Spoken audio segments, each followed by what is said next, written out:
Bun găsit, dragii mei, pe noul meu canal Povești Paranormale. Pe acest canal vă puteți abona.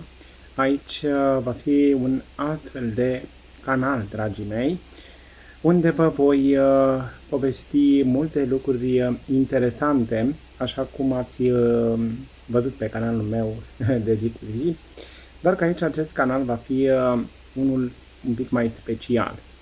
Un canal în care am să vă spun am să vă povestesc multe lucruri interesante, în care, bineînțeles, vor să vă ajute foarte mult. Am venit cu acest proiect pentru voi, pentru că, așa cum am spus de foarte mult timp, că am să mai îmi fac un canal și o să vedeți aici multe lucruri interesante. Aici nu o să mă vedeți așa live decât doar atunci când am să vă fac anumite, să zic așa, videoclipuri cu mai multe ritualuri de blocaj, așa cum am făcut și pe canalul meu.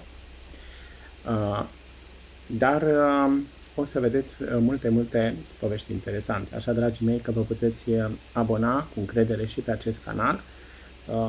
Poate că nu în fiecare zi, dar de 2-3 ori pe săptămână am să vă fac câte o povestioară care sigur o să vă ajungă la sufletele dumneavoastră și sigur o să vă ajute foarte mult. Vă pup, aștept să vă abonați cu drag. Numai bine!